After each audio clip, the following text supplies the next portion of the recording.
start you off.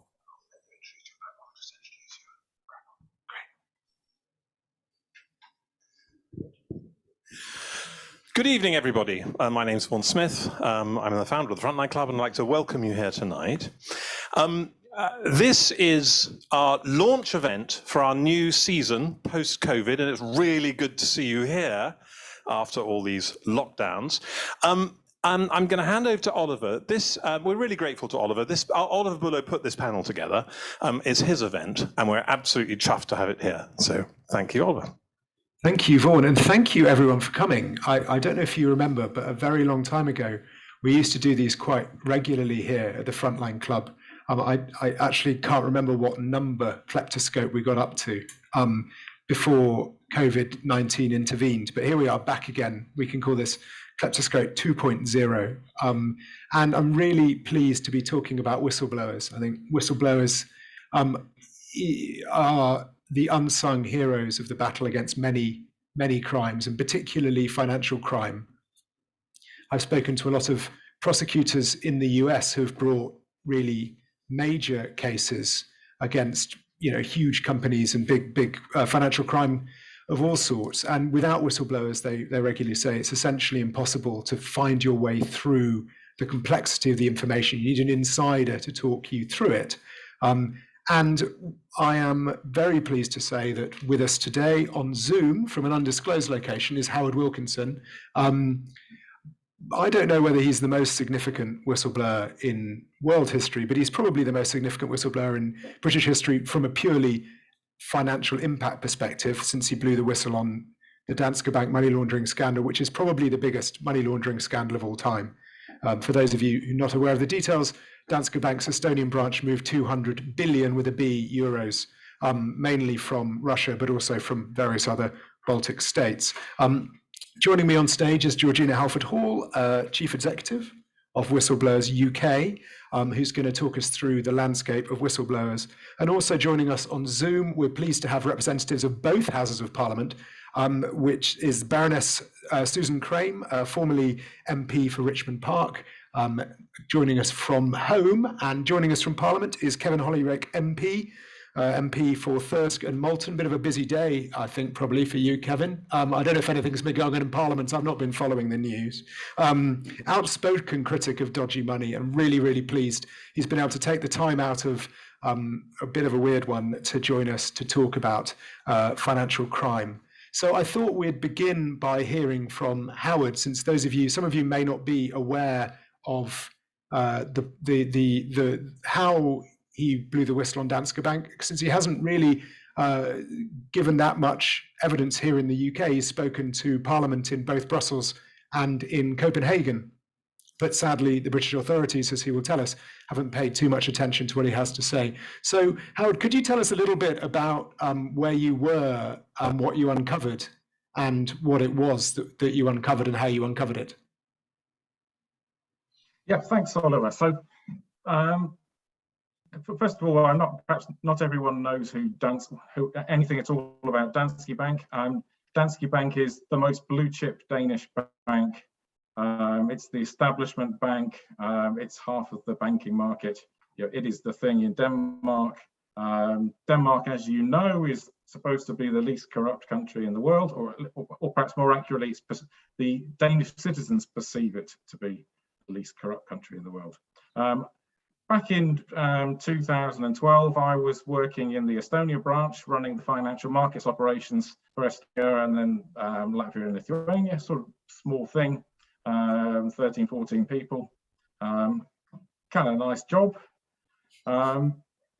Markets business, normal stuff, foreign exchange, bonds and equities and things like that. Most of the business we were doing was for customers of a unit called the non-resident banking unit, and this was kind of like a private bank handling customers from Russia, Azerbaijan, Ukraine, etc., etc. So happy life, nice and happy. It's good to live in Tallinn. Kevin, you would appreciate it. 20% flat tax, can't go wrong with that. An example to us all. Oh, and 10% debt GDP. That's another example. If you're well, fiscal conservative as well. So we get to July 2012. Seems a long time ago now. And I was asked to. There was an account manager in this non-resident unit, and she was looking for some information on a company. It was a UK company, a UK limited liability partnership. And being British, many years ago, I've done my ACA. Kind of knew where you could go to get a little information, so I went on to the Companies House website. Now, we can say a lot of bad things about the UK's approach to financial crime, but one positive is that in the UK, you can go on the Companies House website, and at the time you had to pay £1. It's now free. You can collect information on the companies. Doesn't mean the information's true or accurate or anything like that, but you can collect information. So I had a look, and this company was very strange because it said this company was dormant, but it was a really big customer. So you can't be dormant, not trading, at the same time as you're shoving decent money through the bank accounts every day. So it was an error. I raised it internally, and then I was told, oh, it was a mistake. They'd refiled their accounts. So okay, fair. Nothing more to say. So then we wind on to September 2013. And then I found out that the same company and 20 others related to it, and 3 individuals, one of whom is in the NIC in Russia and one of whom is on the Russian most wanted list, were all kicked out of the bank for AML reasons. On the face of it, it's actually quite good to kick customers out for AML reasons because it implies you've got some procedures. But then I had a coffee and I was told, oh yeah, there was links to Igor Putin, who's Vladimir's cousin, and links to the FSB. Both of those links have been confirmed. So it didn't seem right to me. So around Christmas, I checked back to this company from the previous year, the accounts, because they were supposed to have refiled them so they should be accurate, but they were still false. They changed them. They weren't dormant anymore. I think they had like 10,000 of turnover, something like that. But they didn't have any real assets. And yet, at the same time, they shoved, I think, $200 million through the bank accounts, and they had over $1 million. They had over $1 million on their bank account in Dansky, Estonia, at the same time that they were reporting pretty much not. Oh, I think the Russians are hacking your Zoom, Howard. Sorry, yeah, you didn't have a microphone. Sorry. Can you hear us, Howard? Oh, we're going to take a brief pause from Howard and hope that his Zoom picks up. Georgina, coming to you. This kind of story. Oh, hang on, he's back. The new normal strikes. Let's see if his connection picks up. This feels a bit like running the Today programme. Georgina, coming to you, this kind of story of someone discovering a barely believable degree of wrongdoing, a company with supposedly £10,000 moving $200 million. How common is that in your world? I mean, you run Whistleblowing UK, you speak to a lot of whistleblowers. I have to be honest and say it's not common to hear of such huge sums of money that are moving around, but it doesn't mean it's not happening. It's about the alertness of the whistleblower, the person raising the concerns, and what they know. It often comes later as you start to unpick it. And Howard's a really great example, but it's been going on for years. But for those people that we meet are in the immediate moment of thinking something is wrong, it's usually fairly small. And whistleblowers often only have a part of the jigsaw. It's as they start to feel targeted and retaliated against, which is when they, in effect, are encouraged to dig deeper. Mostly it's about wanting to vindicate themselves, clear their name, address allegations that are being made about them and wrongdoing, that then ends up in cases like this one here and others that we've been involved in. And I've worked very closely with Kevin Hollingrake on some of those. I'll let him tell you about those. I think we've got Howard back. Oh, brilliant. So Howard, you happened to notice that $200 million had moved through an account of a company with only £10,000. Yeah. So what happens then? So I decided it was time. You couldn't really, because it was something was going on in the branch that they were supposed to have fixed it. There was a risk that there was collusion going on. So I decided that I would make a whistleblowing report. So I made a whistleblowing report to 4 senior executives in Denmark, and they started to investigate. And then, being as Georgina sort of intimated, I'm quite a curious person, so I started digging a little bit more. I looked at some more of these big UK limited liability partnership clients of the bank, so the most profitable ones. So I looked at the 3 biggest, found that they were all basically false. All the accounts had nothing to do with the amount of business. Turned out one of those was actually one of the Azerbaijan laundromat companies. That's one of the interesting cases. Made a second whistleblower report, carried on digging. Now I looked at another 12 big customers, all false. All the accounts looked the same. All were amazingly had their head office in Darks Lane in sunny North London, and they all had the same guy sign the accounts. So I made a third whistleblower report. And by March, the bank's efforts were starting to peter out. I was a bit concerned about this. So one of the things you have to do as a whistleblower is you have to be prepared to spend some money. So I figured the bank's got top lawyers in Tallinn. I was going to get myself a top lawyer in Tallinn as well. So I hired a top lawyer to give me advice. I resigned and warned the bank that if they didn't do anything, I would make my own report to the Estonian authorities. I kept digging. I found that there was a similar problem regarding Danish limited partnerships in Estonia. And it's interesting because a lady was recently extradited from the UK to Denmark, and there are 3 of them up in Denmark for laundering, I think, 5 billion euros through Danish limited partnerships, largely through Dansky Estonia. I made a 4th whistleblowing report about that. Then I had an interesting meeting with a top executive from Denmark who wanted me to sign an NDA and promised that I wouldn't tell anyone anything, or more accurately, I couldn't actively do anything. Was a bit unhappy about this, but he promised me that things would be fixed, and then he shoved some extra money on the agreement. I signed. Whether the agreement was legally enforceable, as I said, I had top legal advice in Estonia. The agreement was secret, but when I appeared in the European Parliament, I was able to make that public. So now everyone can see what a bank NDA looks like. Anyway, I left, I moved back to the UK. Things went quiet until 2017, when the global laundromat story broke. And then in September 17, the Azerbaijan laundromat story broke. That starred Dansky Estonia. So the bank hired external lawyers in December 17 to start an investigation. And when they did that, they also revealed that there was an internal whistleblower, because that's the kind of thing you have to do, isn't it? You have to encourage whistleblowing by causing the media storm. Now, at that point, there were some newspapers, 2 newspapers actually managed to identify me back in February 18, where they didn't print my name, which was quite friendly. We went through to September 18, when the bank's external lawyers produced their report with this $230 billion, 200 billion euros of suspicious money moving through the branch. CEO resigned. And then a couple of days later, an Estonian newspaper decided to print my name, where I used to live, how many square meters my apartment was, etc., which school my kids had gone to in Estonia. Then there were a number of other articles on me in the media, some attempts to make out that I was dirty. November 18, I testified to the Danish Parliament and then to the European Parliament.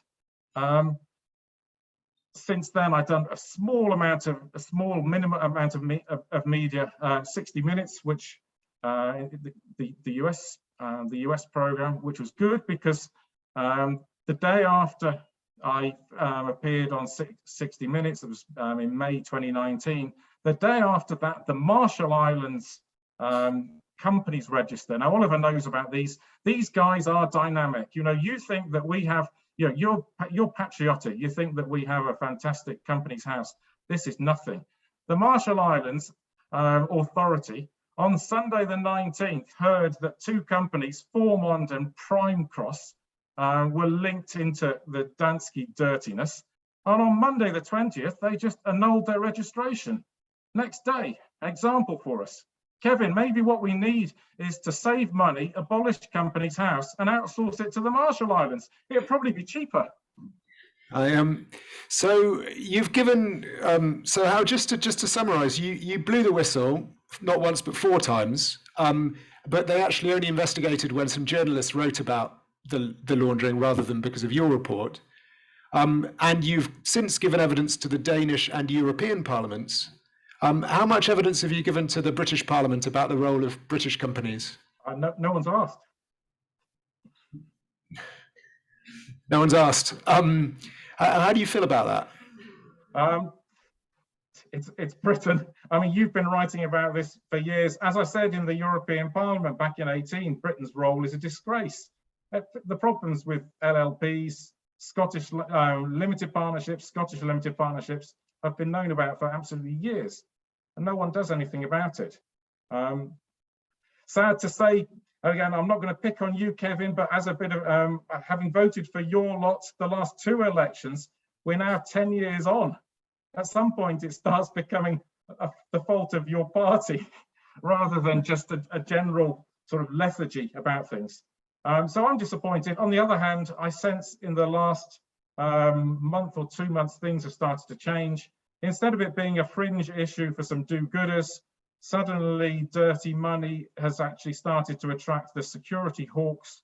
You know, if you want to have a war with Russia, as people seem to want to, then we should make sure that we can actually have effective sanctions, and that means that we need to keep track and we need to stop the dirty money coming through London. So things are looking a bit more positive.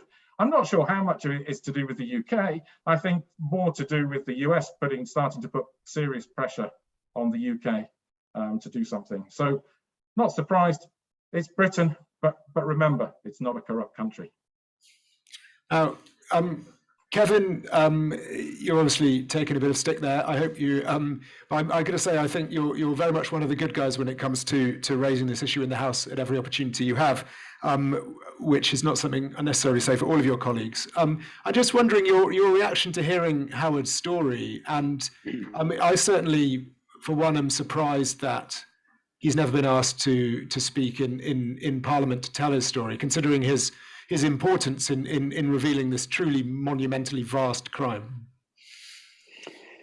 Yeah, thanks, Oliver. I don't take offence at all anything Howard said. I agree with everything he said, and thanks for everything you do in terms of highlighting this. I read your fantastic book, Moneyland, while I was on holiday once summer, and it shook me to the core, to be honest. And I think what Howard says is bang on. I think it is seen by many as a kind of fringe issue. It's not really something that's sexy, not something we can sell to the public, not really. I mean, every sort of, you want to tackle economic crime, but you know, the Treasury always have a problem in doing anything that might destabilise things. I mean, I don't know if you ever, Bill Shankly, when he was managing Liverpool, when he sent his players out on the pitch, he used to say, the score's 0-0, don't let it get any worse. And I think that's how the Treasury looks at things. Any dial you turn, you might actually create some problems over here.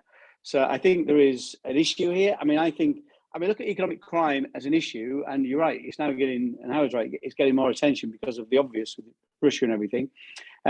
But when the discussions go on, we never talk about whistleblowers. Yet we know that 40% of economic crime, the evidence comes from whistleblowers. So why aren't we prioritising this as being the most important change we need to make? Of course, tackling economic crime, there is a raft of different solutions, a raft of different things we need to get right. But legislation-wise and other ways, resources-wise. But I think the most important thing is we need to get whistleblower legislation in the right place, because it's with the evidence you can prosecute these crimes, and with that comes the resources. People like Howard are seen by too many people as the awkward squad, rather than being seen as really brave individuals that put their own lives on the line, economically and sometimes actually physically, to disclose these problems. Baroness Kramer, you're obviously from a different party to Kevin. Do you share his assessment of the current inadequacy of our rules regarding, well, both economic crime and whistleblowing, I suppose? Yeah, Kevin and I work together. I mean, despite everything you read in the newspapers, different parties don't spend their lives with their hands around each other's throats. And we have plenty of cross-party collaborations here. So we work on quite a number of things, and it's quite helpful having people across party that it takes the party political anxiety out of the issue. But look, I mean, when I look at this, to me, our most fundamental problem is a cultural one. So when I talk with prosecutors in the States, and I certainly have done on quite a number of occasions, they talk about whistleblowers as a civilian army, without which not only could they not supervise such a complex and difficult sector, where the amount of money you can make is so huge that the temptations are enormous. That they also point out that that as Kevin said, 40% of fraud even in the UK is exposed by whistleblowers. In the States, they would say something close to 100%. You ask, every major case has been initially blown by a whistleblower.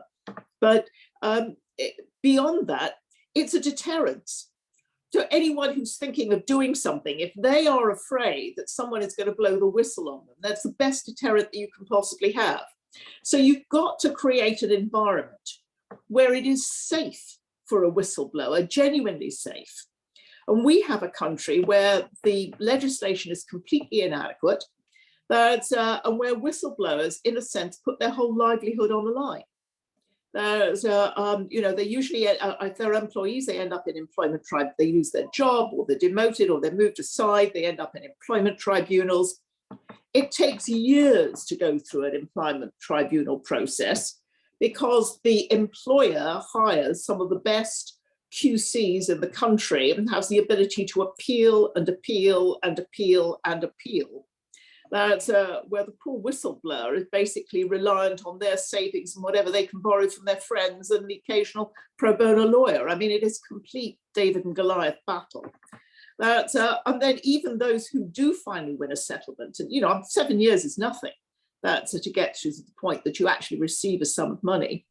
But those who do end up with a settlement find that they are then blacklisted throughout the industry, and finding new work is extraordinarily difficult. Well, you can't ask people to do that and expect that whistleblowers are going to act as the canaries in the mine, the alert that tells you something is just starting to go wrong, and the regulator therefore steps in.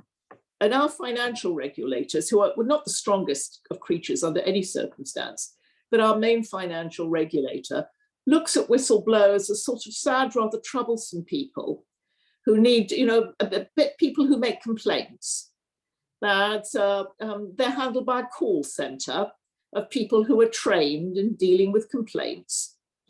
In the US, the equivalent conversation is held by a serious serious investigator with many years' experience, who is looking to the conversation to identify any potential economic crime that's taking place, and sees that conversation as a crucial and critical conversation. So we have a fundamental cultural problem, and we have a problem of the protection that's available in legislation. Georgina, could you briefly, before we get on to asking for suggestions for what the legislation should be, can you briefly lay out what the legislation is? What currently happens at the moment in the UK if you blow the whistle? PIDA is a very PIDA stands for the Public Interest Disclosure Act 1998. It's an incredibly complicated piece of legislation that has frequently been described, even as lawyers, as you need a law degree to be able to engage with it in the first place. Now, that's the big hurdle, you'd think, but actually it's knowing it exists. Now, PIDA will only protect you if you make a disclosure of information that in your reasonable belief tends to show that a crime has happened, is happening, or might happen in the future, that there's a breach of a statutory obligation, again, is, has, or might be happening. A miscarriage of justice is, has, or might be happening. I've done this before, and damage to the environment, health and safety, is, has, or might be happening. And the last one, or penultimate barrier that you have to jump through is there a cover-up that might, come on, you can get with the program now, is, has, or might be happening. And then the very last hurdle that you come to is it in the public interest? Now, when you get into court, and I don't want to rattle on for too long here, then you have to demonstrate that you knew all of that, it was in your mind at the time, and you can prove the only reason you were fired is because you made a disclosure of information that in your reasonable belief tends to show, I'm deliberately speeding it up because it's so dull. But making the point here, how many people even know this law exists? Our friends over at Protect, the whistleblowing charity, did a piece of research back in October, and they said that only 34% of the people they asked in their fairly moderate sample even had heard of this piece of legislation. On top of all of that, if you actually get through all of those barriers and you get into court, and that's without the 2-year wait and multiple preliminary hearings, and if you aren't bankrupt by then, most of our whistleblowers, by the time they get to that point, have run out of money, especially banking whistleblowers, because lawyers like them. They really like them. And they like it to go on. Both sides love it to go on. I'm not going to hold back on this, because this is really about a whole system that is geared up to ensuring that none of these facts ever see the light of day. Because the one thing that whistleblowers think that the whistleblowing law does is investigate the allegations. Guess what it doesn't do? It's got absolutely no statutory obligation to look at that because it's employment law. It's buried in there and it's looking at the contract between the employer and the employee. So what happens to the allegation? Ask Howard. It just goes into nowhere, but I can tell you what happens as a result of it. Whistleblowers are called conspiracy theorists. They're labelled as mad, they're blacklisted, they're troublemakers, all of the things that Baroness Kramer and Kevin Hollingrake and Howard himself talked about here. And I've heard this called in one really big case that I'll leave Kevin to mention. The whistleblower was just called collateral damage, because the bank was too big to fail. We didn't want to cause a run on the bank. That's what the FCA said when I was talking to the FCA. And I've met with them on lots of occasions. And whistleblowers go to the regulator because that's what they want to do, just like Howard. And the regulator here, on one of the occasions when we did a bit of mystery shopping, actually said, do you have a lawyer? And we reeled out this quite complicated case with lots of money being laundered and lots of checks not being done by the FCA. And they said, do you have a lawyer? I said, well, yes, if I was you, I'd go to the lawyer. Now, when I replayed this back into the whistleblowing team in the FCA, they said, how could you do that? You've just caused us embarrassment. We had a good relationship with you. So is this all about us all being friends and holding hands and not rocking the boat back to the too big to fail? Or really is this piece of legislation about protecting the wrongdoers? Because every single whistleblower that I meet, including the very few that are successful, at the end of it come away thinking that this is a piece of legislation that is not there to protect them. It's not there to expose whistleblowing. It's actually there to protect the wrongdoing, to not embarrass governments, not to embarrass banks, not to cause a run on them. And that's before we get onto the NHS, but that'll be in the next hour. So, Howard, if someone were to come to you with a story that they wanted to tell to the UK authorities, would you encourage them to be a whistleblower or not? Oh, that's easy. Is there a US dimension? The quick flow chart. Is there a US dimension? If there's a US dimension, you retain your counsel in the US. Oh, and by the way, you don't pay because the US counsel takes a cut is a what's it called? No win, no fee. So you don't have to put any money up front. If there's a US dimension, retain counsel in the US, and then you can go from there. If there's no US dimension, it's just not worth it. It's not worth the hassle. I think that as a whistleblower, you probably, especially in financial services, you need to cover your arse. but you can cover your, you don't want someone to come back and say you knew about it and you didn't do anything, and you become collateral damage when you're at it. So you need to cover your ass, but that could have been quite easy. You see, in my case, I probably covered my ass back in July 2012 by sending an email saying there's something wrong with these accounts. I never needed to go and look at anything else. I would have covered my ass forever with what I did in July 2012 without ruining my career or anything like that. So cover your ass, but anyone who's sort of thinking about doing some sort of external whistleblowing in the UK, I would just suggest sit down, have a nice cup of tea, and wait until the feeling goes away. So Could I add something to that, Oliver? Hang on. But before you do, I just want one last question. It would seem that the obvious conclusion to draw is that there must be an awful lot of crimes being committed, Howard, which aren't being reported because people essentially feel it's not worth the hassle, in your words. At some level, not worth the hassle. At another level, I was able, for me, however much money I've lost from the end of my banking career, which is significant, I could afford it. Someone who's at a lower level can't afford to risk it. And I think the read across there is far more to the health service and to care homes, where you've got people on minimum wage, 10 quid an hour. They can't afford to blow their career and be blacklisted. It's so at some level, it's not worth the aggravation. At another level, people genuinely can't afford to do it.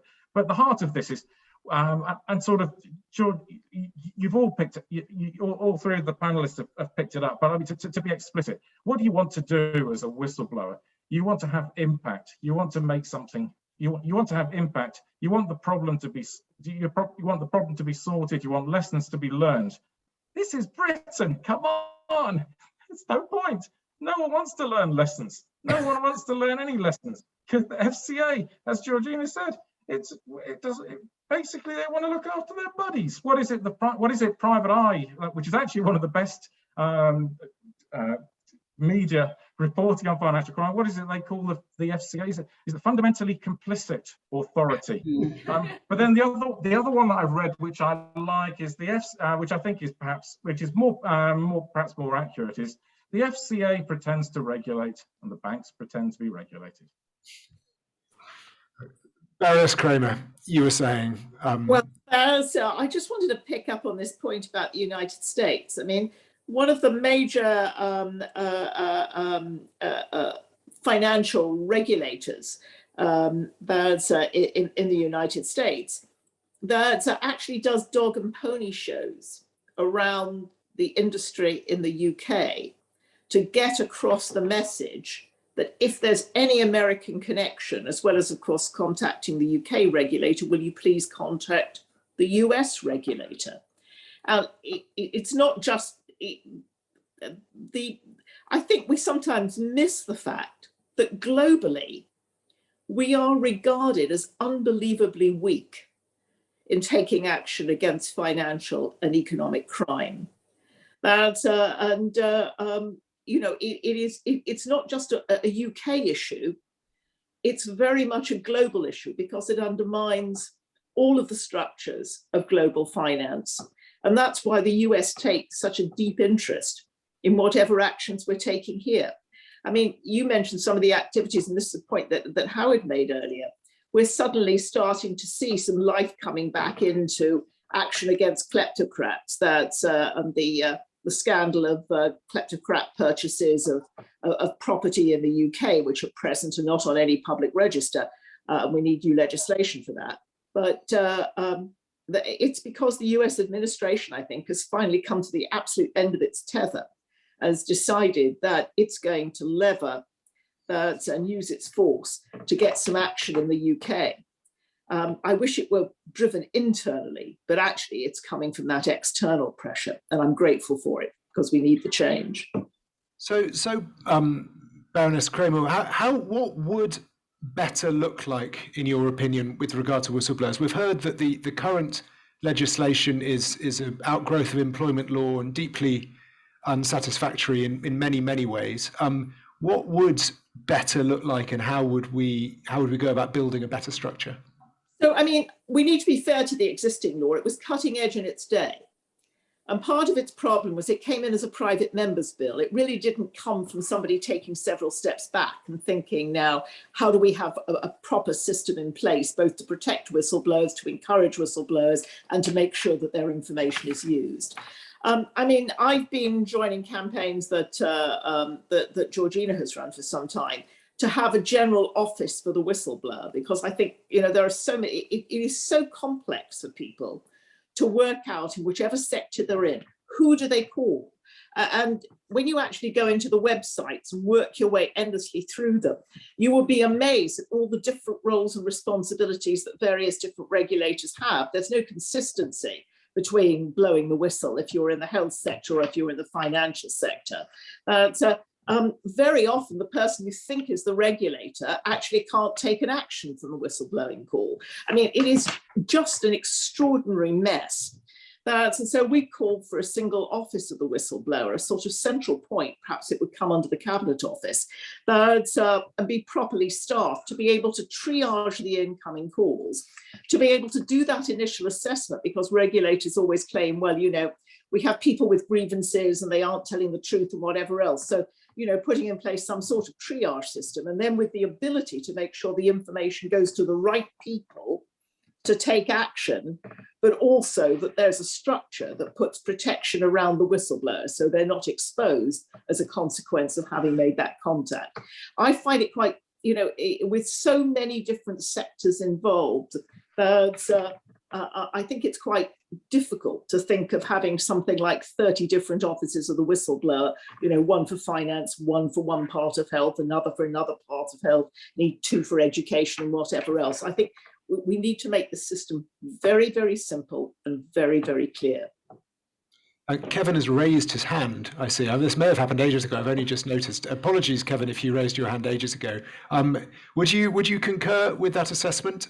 And do you think that would be a useful innovation to try and solve the problem which we have with the legislation at present? Yeah, it's absolutely critical. I mean, the one thing you've got to make sure happens, as Howard was saying when he was talking about it, is this stuff is investigated. You've got to make sure it's properly investigated. An office for a whistleblower could be this monitor role, which makes sure that the claims that the whistleblower claims are properly investigated. Now, you'd think in a regulated environment like the banks, that should be pretty easy, you would think. But to be honest, the regulator, in my view, as Howard says, has been really guilty of not actively protecting whistleblowers and pursuing the allegations that they raise. I mean, Georgina referred to it it's a specific case, but this is such an egregious case. In Lloyds Bank, a whistleblower called Sally Masterton, 2013, writes a report to talk of a huge fraud that was going on in HBOS, the then part of Lloyds Bank, of course. She was effectively constructively dismissed. She was seen as one of these awkward squad people, and what she was talking about is nonsense. In fact, Lloyds Bank wrote to the FCA and said, she's not to be believed or trusted. And the FCA didn't investigate at all those claims, despite the fact this is a huge report that was produced.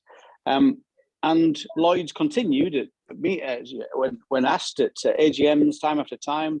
The chairman of the board was saying, no, this person was wrong, was acting on her own volition, there's nothing to do with us.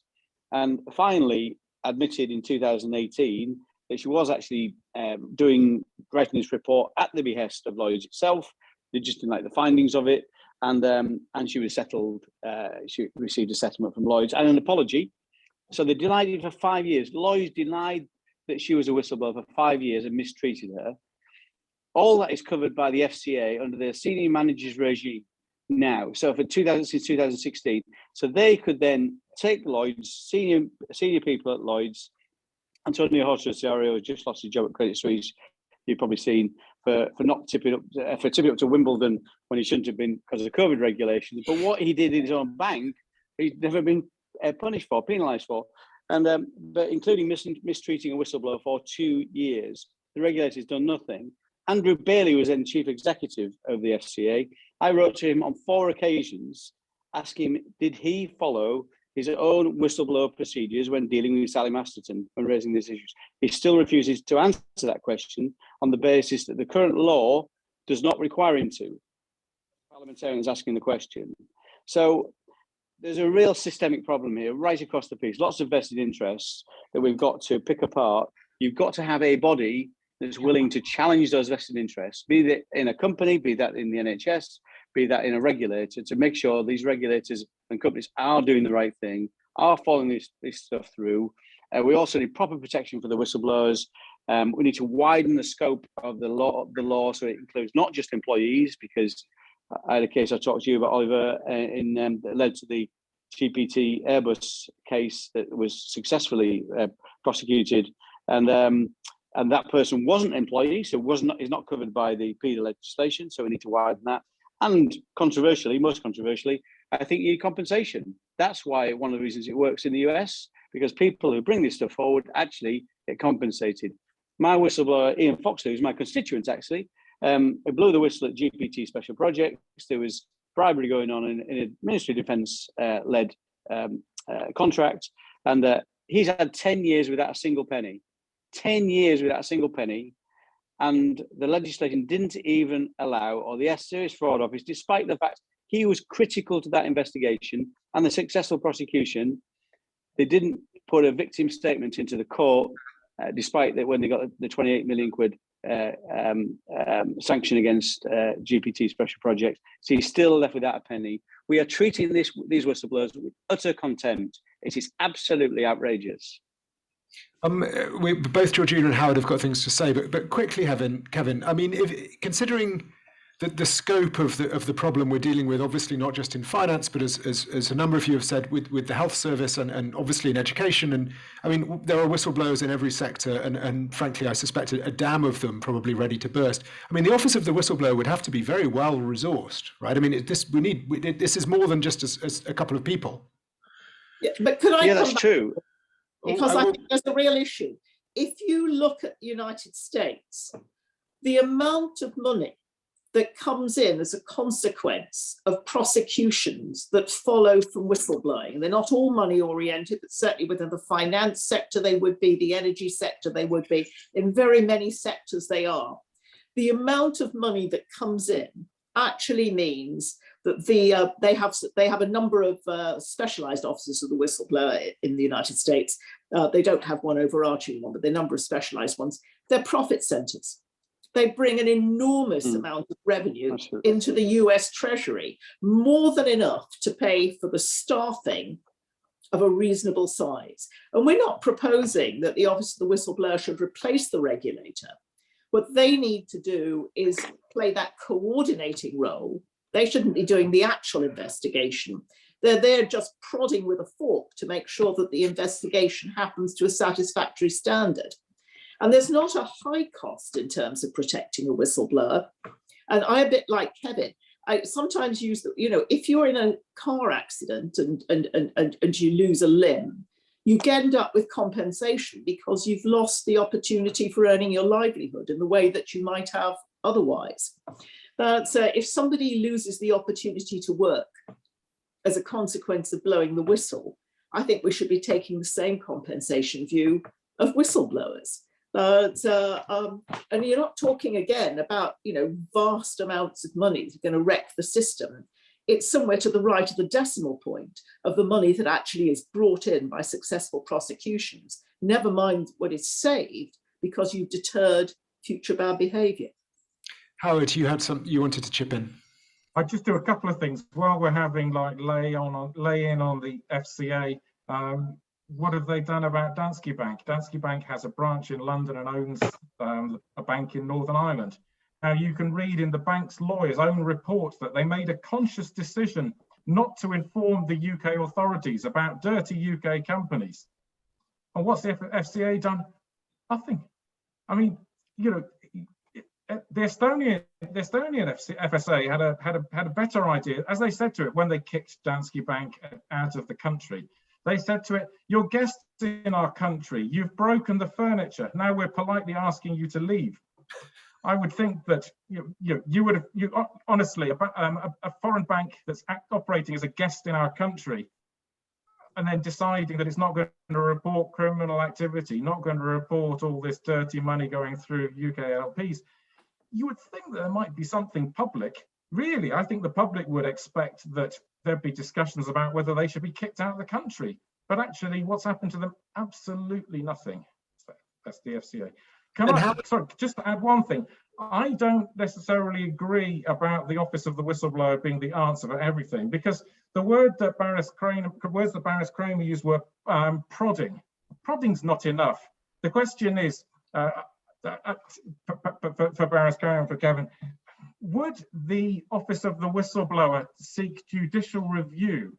Would the Office of the Whistleblower seek judicial review against the FCA for not investigating and just covering up for their buddies? Would the Office of the Whistleblower seek judicial review against the NCA? Would it seek judicial review against the SFO? Would it seek judicial review against the care homes regulator? Because this is Britain. No one's going to do anything. The Office of the Whistleblower prodding, waste the time. You've got to go to court and you've got to seek judicial review. And you do that a few times, maybe some of these government agencies will actually start doing something. But I don't think you're talking about having an Office of the Whistleblower somewhere in the Cabinet Office actually actively going out and seeking judicial reviews, because that's what it's going to take, in my opinion. We're talking about the Oliverocracy here when things do happen. Oliver, can I just wait, before you come in, Georgina had a point she wanted to make. I've got to go to a vote, that's all. Oh, I've got to go to a vote, I'm afraid. It's been called to go into lobbies. Okay, well, good luck with the vote, and Thank you very much. And maybe you'll be Prime Minister tomorrow. Well, there's unusual things happening around here, but nothing that unusual. But I'll try and tap back in. Thank you very much. Thank you. Georgina. So I just want to circle back, as my American colleagues would say, on this one, because the case of Sally Masterton I was very, very much involved with for a very long time, and she's an incredibly tenacious woman, but it doesn't mean that it didn't take a massive toll on her personally and her life. But there's something unusual, and the reason I'm circling back is, during the time I was dealing with Sally, we signposted over 300 financial services whistleblowers into the FCA, some of which they knew had come through us, others not. It was a bit like testing the waters again. The only one that I ended up sitting and having lunch with Andrew Bailey over was Sally Masterton. Now, was that because somebody was telling him he needed to deal with something? Yes, of course it was. But nobody would ever admit. And the day that Sally Masterton got her settlement through and signed off and her apology, I got an email from the same person at the FCA telling, congratulating themselves on all the work they'd done. And this isn't about picking on anybody. This is about what Howard is talking about. And Susan has mentioned, it's about culture. We have a culture that says, who is a deserving whistleblower here? Oh, it's the one that's got a lot of heat being turned up underneath us by politicians who've got a grip of this. This idea of having a prod, and I'm going to come back to Howard on his comment here. Susan is being incredibly sort of light in the detail, and I know how hard she has worked with us and with lots of other MPs across all parties on trying to build the detail of what this office will be. The last thing it's going to do is give anyone a gentle prod. This is about revolutionising the way that whistleblowing is treated. It's about a whole new way of using all of the lessons of the past, Howard, to ensure that we have a regulator of regulators, in effect. That's not a politician's term, that's the one I'm adopting to make this easy. That they will have the power to instruct that investigations happen. They will have the power to ensure and check that those investigations are robust.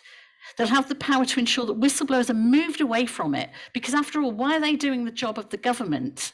And why are they paying to do it? How many of you pay to go to work every day? Because that's what whistleblowers do. We're changing this whole dynamic and ensuring that the work that is being done to address whistleblowing isn't the whistleblower's job, it's the government's job. And then using all sorts of other regulatory powers, whatever the law allows, including criminal sanctions, I would recommend. I don't know if government's ever going to be brave enough, but I hope that they will after the Sue Gray report. And we need somebody like Sue Gray actually doing this, because that's demonstrated once and for all that whistleblowing can be dealt with quickly, effectively, and without fear or favour. So my point on this office, just to help here, is it's got to protect the whistleblower and take them out of the whistleblowing. It's not about an employment contract.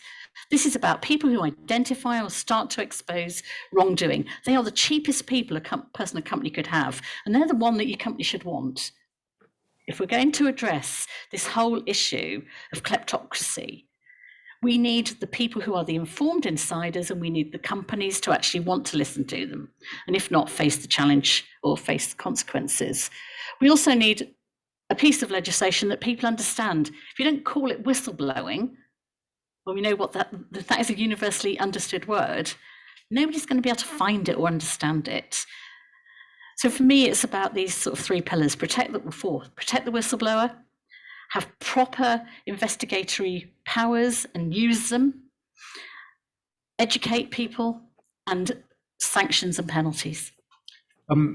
Baroness Kramer, as Lord Agnew made clear in his resignation speech in the House of Lords almost a couple of weeks ago now, there is very little appetite in this government, if any appetite, for doing anything significant to tackle financial crime beyond announcing more sanctions measures, which don't never really amount to anything anyway. How do we change the political tone around this and gain and build a coalition that can actually get something like this over the line? Because this is patient, incremental, difficult work that will require a lot of preparatory work, a lot of constructive work, and won't bring immediate splashy results. It will take a long time to really change the country. Well, two comments. I mean, one, just let me say about the prodding. I rather had the vision of the devil with a very hot trident going after the various. You did say with a fork, to be fair. Yeah. Birds going after the whistleblower here, going after the regulators here. So I was looking at it as a process where there was a lot of pain involved if you didn't do the right thing. No, the point you make about how do we get change to happen. I mean, ideally, you end up with somebody who is significant in government who decides to become a champion.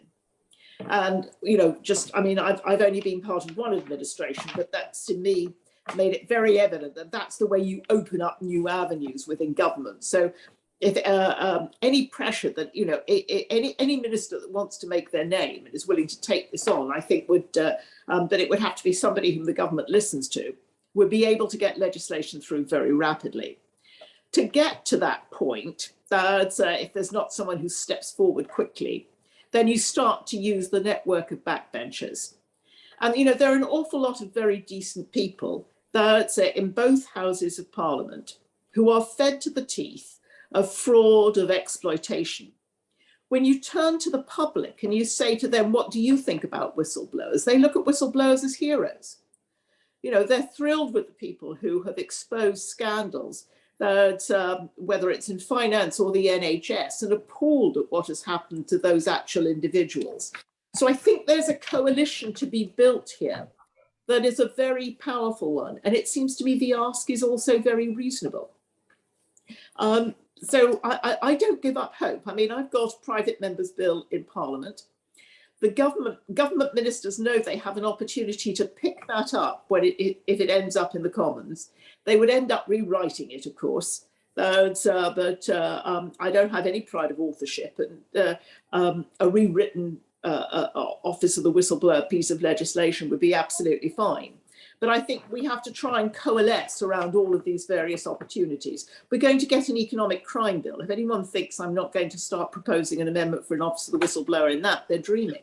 It's constant pressure from every direction. Anything that people can do in the media, I think that is also very powerful. Conversations with the public, because the public are absolutely in the right place.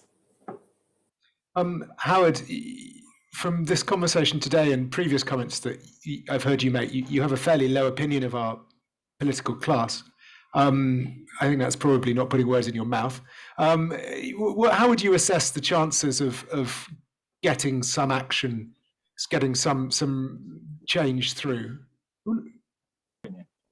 I didn't think, I thought the next general election was supposed to be in 24, or maybe Jacob Rees-Mogg's right, and it could be sooner. So low chance. It would seem to be relatively low chance. But I think that I honestly think that the office of the whistleblower is a second order thing. And I want to come back to the it's important, but it's not sufficient on its own. I think there are two things which are necessary to be achieved before the office of the whistleblower can become very relevant and very useful. And again, to take the parallel with the US. The difference in the US is that there are proper punishments. Yeah, I mean, in the US the fines are big, and therefore companies are worried.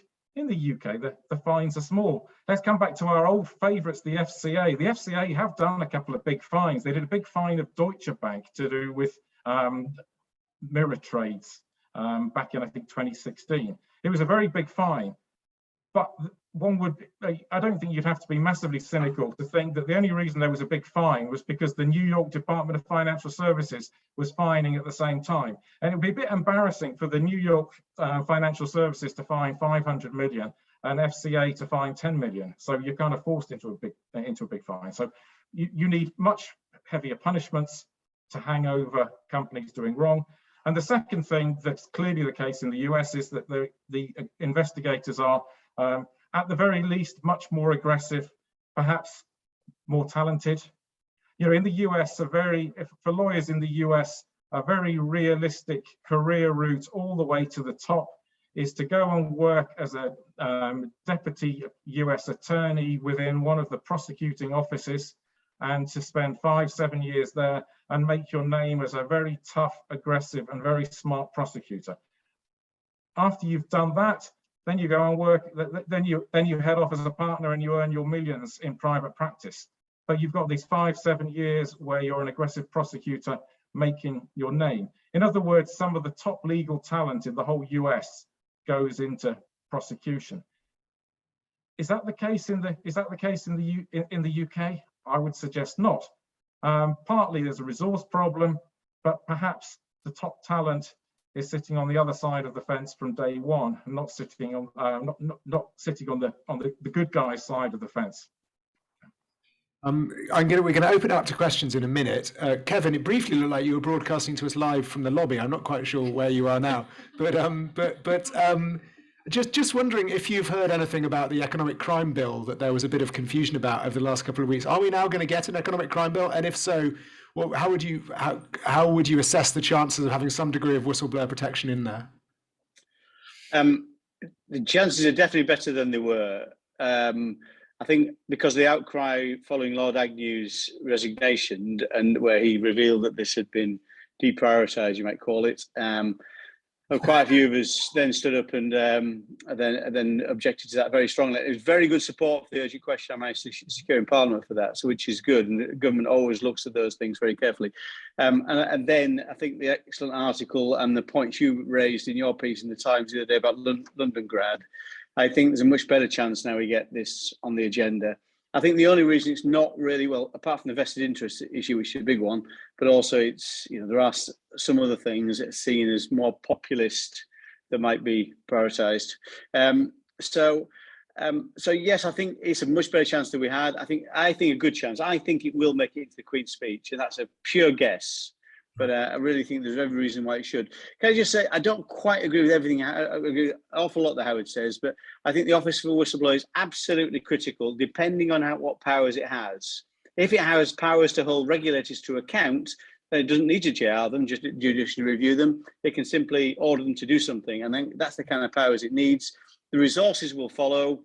As you know, Oliver, we also, I said earlier, right at the start, we need a raft of measures. One of the measures we want in the economic crime bill is a failure to prevent offence, which makes it much easier for the Serious Fraud Office to take forward a prosecution in the first place and much more likely to be successful. the issues with Barclays and Tesco's where they failed prosecutions were around the identification principle. And this puts that to one side. It really, did you put the checks and balances in place? And then we can be more aggressive. The FCA started to be more aggressive. It fined NatWest quite recently, or there was a criminal sanction of 260 million for NatWest for money laundering offences. So it started to be more aggressive. But I think if we get the whistleblower stuff right and the legislation right, I think we'll find the resources and the capabilities naturally follow. Well, fingers crossed. It would be really good to see the economic crime bill in the Cream speech. It could potentially be a game changer if we get what Boris Johnson promised Joe Biden and transparency of ownership of property and cleaned up Companies House, though it will make it hard for me to find things to write about. We have questions. Vaughan, do we have a microphone? We do. Nina's got the microphone. We've got Ewan Grant. It wouldn't be Kleptoscope without Ewan. Good to see you back. Please. Very glad to have got the date. Thank you for the book. I see the date here is just before the public official publication date, so that's a must attend. Thank you all. The name's Ewan Grant. I'm the former intelligence analyst for transnational organized crime and the ex-Soviet states in the old customs and excise. I briefed US officials when working in a European Commission program on Moldova on the laundromat in 2007. And so therefore the comments made by the EU ambassador when Bank of the Economy, which is just Dansk Bank in a different time, well, more or less the same time period, in 2015 are absolutely staggering when he said, I can't explain to you how something so huge has happened in such a small country.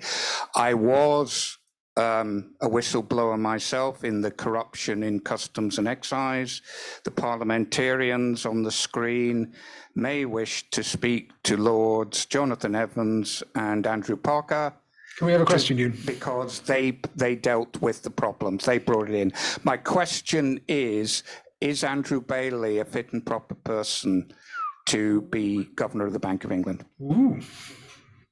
I think, Howard, let's have the one for you. It's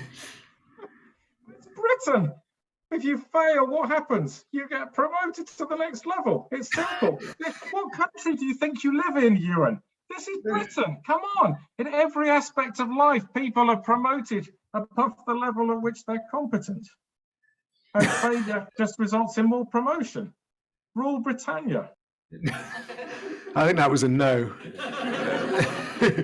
Do we have any more questions? Any hands up? Yes, we have a Dana at the front, and then we've got a gentleman right at the back. Hello, sir. Would you like to identify yourself? Yes, my name's Claude Green, just Frontline Club member. Good to have you here. We've seen over the last 2 or 3 weeks whistleblowers, possibly from number 11, possibly from number 10, going to the mainstream press and media.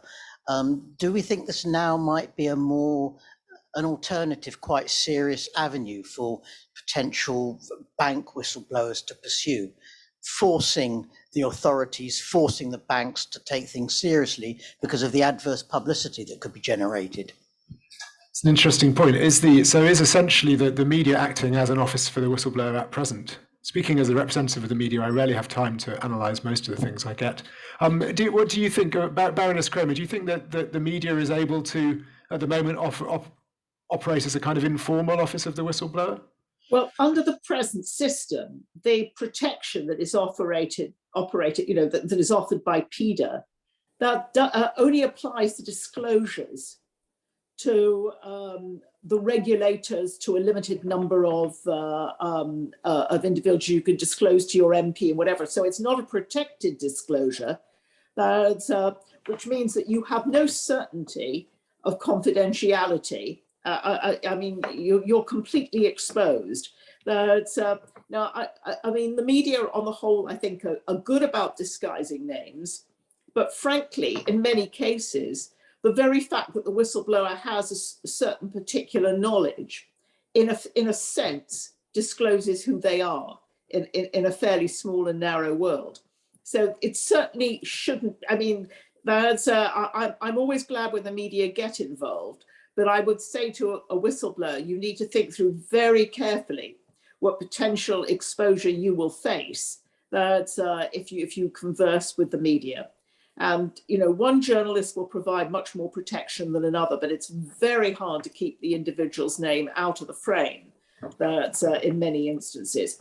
But I would much rather see the media putting pressure on the politicians to make the changes that they need to make, because we've got a Rubicon to cross here. And I think it's going to take a coalition, including media, to get it across. Yes, we have a young man at the back. Yes, sir. Hi, yes, James Bolton Jones. I work at the NGO Spotlight on Corruption. Spotlight on Corruption, excellent NGO. Thank you very much. Full disclosure, I am on the official advisor, but yes, welcome. Thanks. So I was wondering if there were any comments on if any future whistleblowing legislation could not only protect British whistleblowers, but also whistleblowers from other countries, but who are perhaps working for British companies in different jurisdictions or companies which have a British footprint. I'm thinking specifically of the Bain & Company case at the moment in the Zondo Commission, in South Africa, where a whistleblower has been treated very, very poorly, to put it mildly. That's a really interesting question. I think in the States, you can make a whistleblower report from anywhere in the world, particularly about things like maritime pollution and things. Kevin, what do you think? Do you think it would be possible to sort of extraterritorialize UK whistleblower, the office of the whistleblower, to protect people anywhere? I think that's a possibility. Well, I'd like to do that. If that was possible, and from what Howard was saying earlier, it seems it's possible in terms of the US legislation, as you say. So I would like to see it in our legislation. It needs to be much wider. The GPT Special Projects case was an overseas company where the British a British citizen working for an overseas company, technically overseas company, which put him outside the legislation. So we do need to draw this legislation as wide as possible, because many companies are, of course, internationally based these days and might use different routes to avoid being held to account for what they do. I would like to answer one or two of the other questions, actually. I did oppose Andrew Bailey's selection as Governor of the Bank of England because of the Lloyds Bank issue I told you earlier, and the lack of following through in terms of Royal Bank of Scotland and the Global Restructuring Group. Bankers were not held to account where they should have been, and I can't think it's right for the head of that regulator then to go on to a much more senior role within our economy. Even though I like him personally as a person, but. And the media do a brilliant job, but they do lose interest after a while if it's not newsworthy and this only lasts a certain time. So it can't really replace an office for the whistleblower. We absolutely fundamentally need it.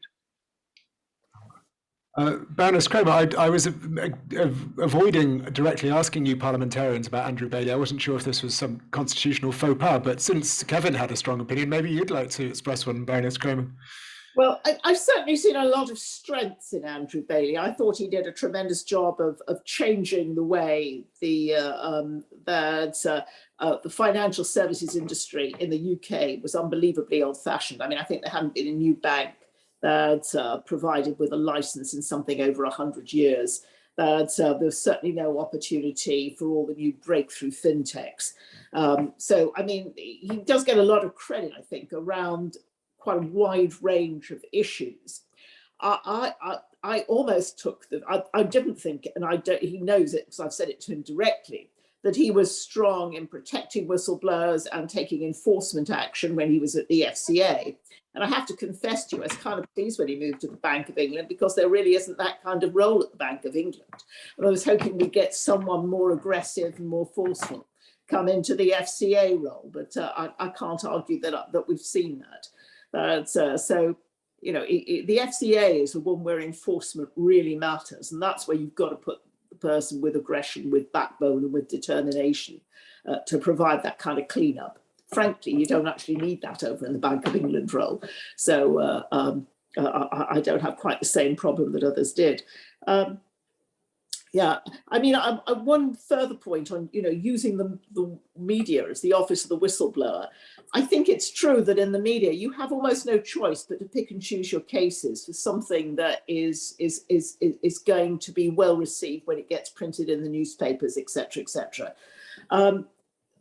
most of the time we would like whistleblowers to be reporting things in the very early days, when this is something quite small, when maybe it's just 1 or 2 people that have been involved, when not much money is actually at stake. And we're just starting to get the signs of wrongful behaviour. That's when we want the real whistleblowing to take place, so that it really is a canary in the mine and you're nipping a problem in the bud.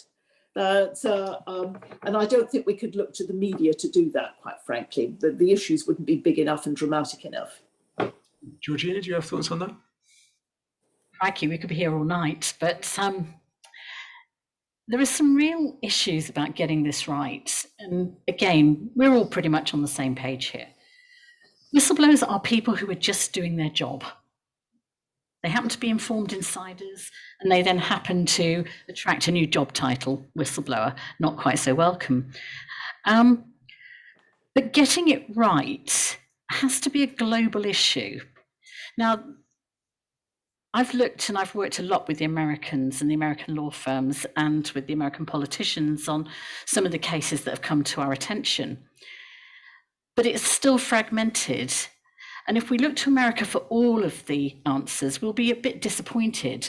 And the arguments we have in the UK against the American system is, what about the public servants or the federal employees in the States? Because there are some huge problems there, They haven't managed to bring their legislation to fruition in the States. And I think we here in the UK have got a real opportunity to take a march on everybody and set some global standards. One office, using all of the learned experience of the various American offices, including these great big powers to march in with the handcuffs, will help to persuade the rest of the world. People, whistleblowers I know in Nigeria who've been shot, others whose houses have been burnt down.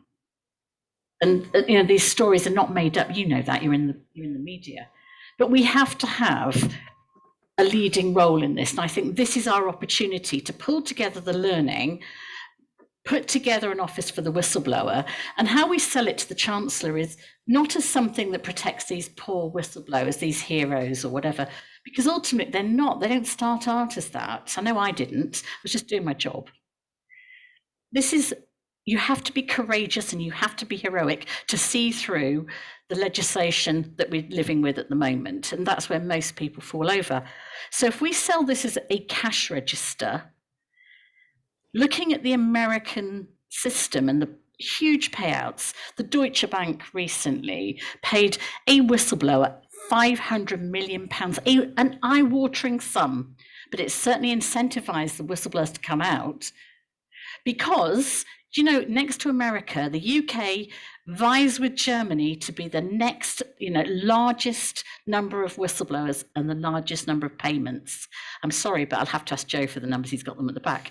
But this idea of it being a cash register, $500 million in a reward or compensation. Bankers earn a lot of money, as I think we've heard Howard say, is $500 billion that was returned to the US Treasury just in fraud, money that was tax fraud that hadn't been collected. That's without all the fines and penalties. I think this is a no-win. And it isn't going to take very long before whatever the costs of setting up an office of the whistleblower are more than recovered.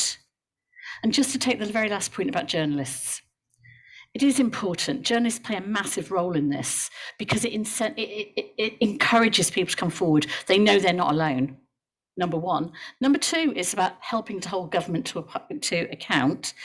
But there is a downside. Again, back to my pitch to get rid of the Public Interest Disclosure Act. Whistleblowers are frequently subjected to things like costs orders, or their cases are thrown out because guess what? They spoke to the press. Even though the press are in certain circumstances a prescribed person, the hoops to jump through are just too big. And that's why I take Howard's line here that if you can avoid it, just give your information and step out of it until we have a much safer way forward. Briefly, just recommend a couple of things to read. on the fintechs issue, very interesting report from Transparency International, either at the end of last month or this month, about the British fintechs and quite how well regulated they are or aren't. There are worrying signs that British fintechs are the new Dansk Bank when it comes to moving money in large quantities, which Howard probably knows about, I imagine. And Spotlight on Corruption, fabulous report last week or the week before on the UK's law enforcement bodies and the lack of resources thereof. Highly recommended, genuinely appalling. If you think we have adults somewhere in charge of all this, really we don't, sadly. Any other questions? Yes, there's a gentleman at the back. Do we have a microphone? Yes. Hello, good evening, everyone. I'm Claudio Costagliolo. I'm a whistleblower, so I've been part of Georgina's organization and get her support through all my journey. Now, I kind of want to summarize my view about my journey and kind of ask question to you guys from the media. So pretty much, I think it's very clear that the PIDA and the legislation that we have today is actually not working. You have a legislation that penalizes the whistleblower, doesn't pursue the wrongdoing. That's very clear. The whistleblower is actually stigmatized, and the actual issue is not investigated in any shape or form. And the end of that is actually that the humanity loses the value. So how are we going to fix that? I mean, how are we going to crack open this problem and bring it up? Because, I mean, we can't only rely on the Robespierre. I mean, Baroness Kramer and Georgina, they are our Robespierre. They want to revolutionize our basically change that will help our humanity to get better. I think there is a role, though, from all of you, because otherwise we are not going to be successful. And I come from actually believe that there is a moral duty of the press in actually pushing and bring this team to make it basically all that we are doing. Then we'll work it out, the details. But this issue has to go from page 10 to page 1. So how do we get whistleblowing on the front pages? That might be an interesting question for you, Howard. You've probably, I mean, apart from me, you probably talked to quite a number of journalists over the last year or two. Do you think we've got the priorities right on this? I have to let me do my little anecdote. One thing I didn't realise, I don't know if you haven't done TV before, I didn't realise that they had a lady who came and plucked your nose hairs to make sure it appeared okay on camera. So I would say I'm pretty expert on all of this stuff. I could perhaps link that back to Claude's question earlier. Denmark's kind of interesting place, probably a country I've said some not very nice things about, but the Danish whistleblowing law, which came into law, I think, in November, so it was actually ahead of the deadline in the EU. That actually, if I remember correctly, allows whistleblowing to journalists if there's something urgent. So that's kind of worth studying, because that can be a faster route. Just as you didn't see my hand raised. The question about the extraterritorial.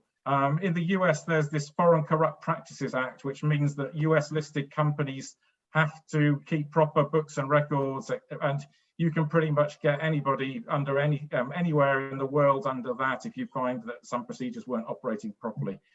Similarly, in Denmark, do you think you're going to get away with having some subsidiary or foreign branch where you don't have whistleblower protection? Not going to happen. It would be easy for FCA to say that all the whistleblower requirements apply to all subsidiaries of UK banks, if indeed that's not the case already. So you can do it. How to make things interesting to journalists?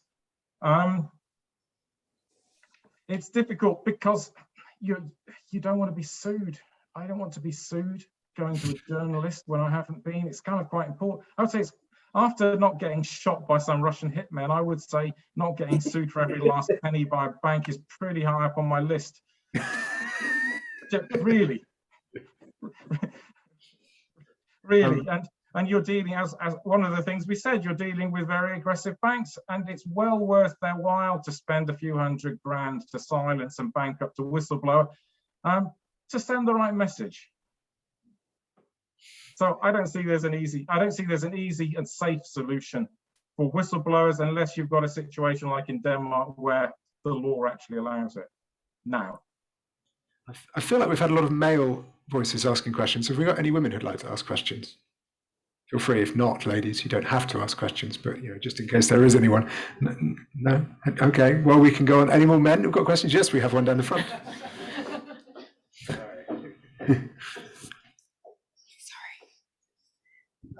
Thank you. My name is Max Hess. I'm also a Frontline Club member.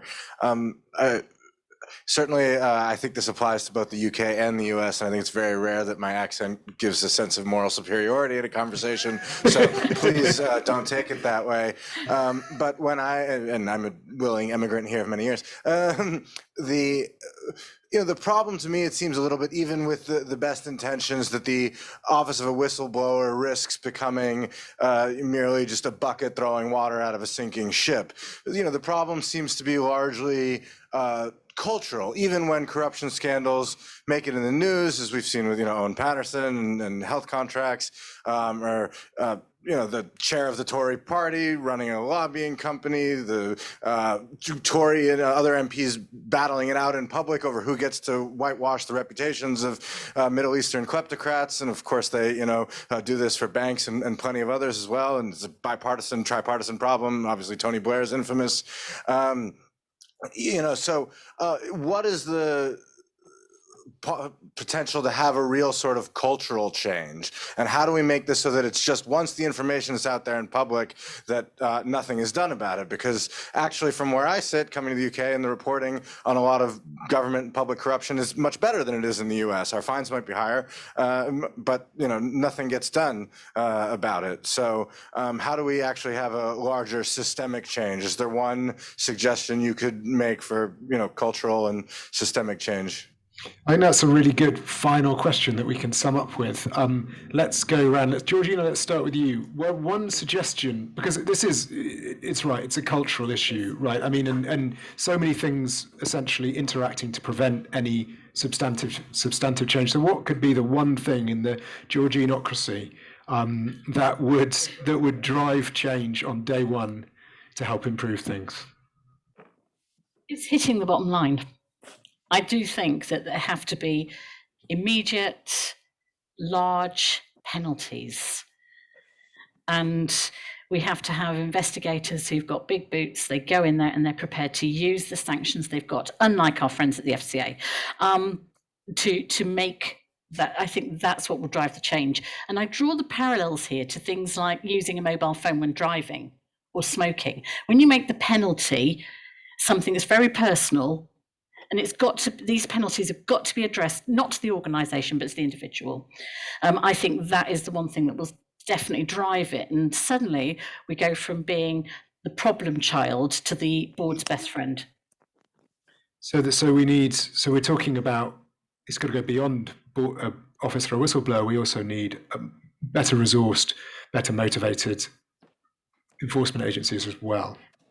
Well, I actually think that the Office of the Whistleblower could be given those powers to instruct and ensure that these things happen.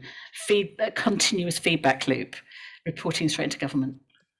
Howard, the one thing that could help undermine some of the cultural problems that you've identified so eloquently this evening, one thing that you would do to try and force through change and crack the ice a bit? We need to see a perp walk. Perp walk. We need to see a perp walk. Finding companies, CEO gets fired, but probably has a nice payoff anyway, turns up somewhere else a couple of years later, irrelevant. You need to see top managers perp walking, basically, and not just being fined.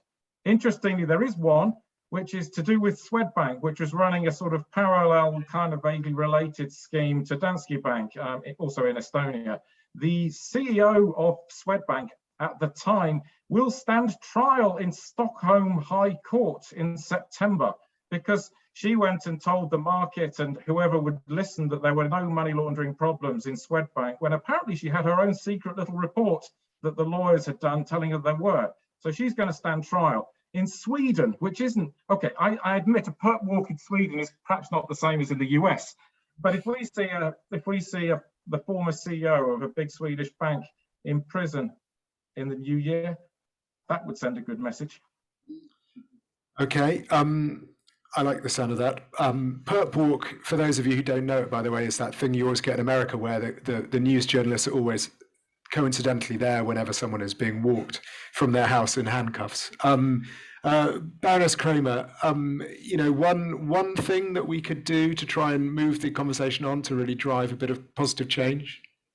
I think appointing a really aggressive regulator. Whoever makes these appointments needs to choose someone who is absolutely fearless, and then back them absolutely to the hilt. Because I think all of the arguments that people have made, you can't just find the institution. When there's an individual that's been playing a major role in this, they need to end up in court.